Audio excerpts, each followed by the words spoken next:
أعوذ بالله من الشيطان الرجيم. بسم الله الرحمن الرحيم. إنما حرم عليكم الميتة والدم ولحم الخنزير وما أهل به لغير الله، فمن اضطر غير باغ ولا عاد فلا إثم عليه، إن الله غفور رحيم. إن الذين يكتمون ما أنزل الله من الكتاب ويشترون به ثمنا قليلا أولئك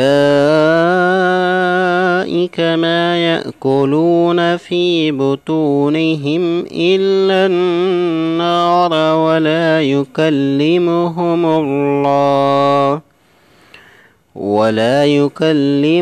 الله يوم القيامة ولا يزكيهم ولهم عذاب أليم. أولئك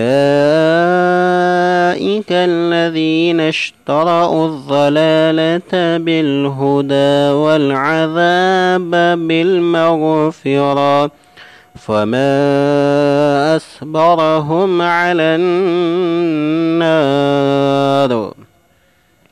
ذلك بأن الله نزل الكتاب بالحق، وإن الذين اختلفوا في الكتاب لفي شقاق بعيد.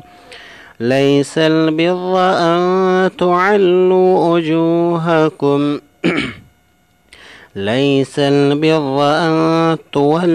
وجوهكم قبل المشرق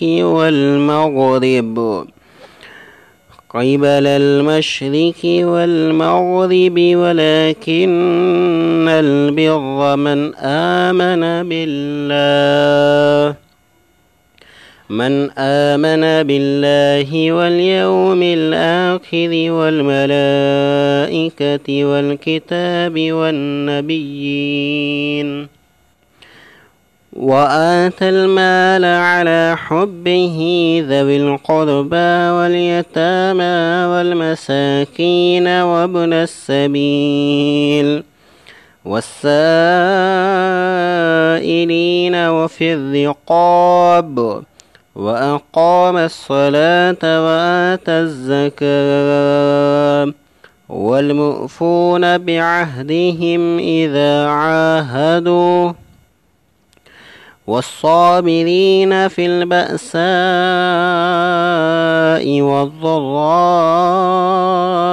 وحين البأس، أولئك الذين صدقوا وأولئك هم المتقون.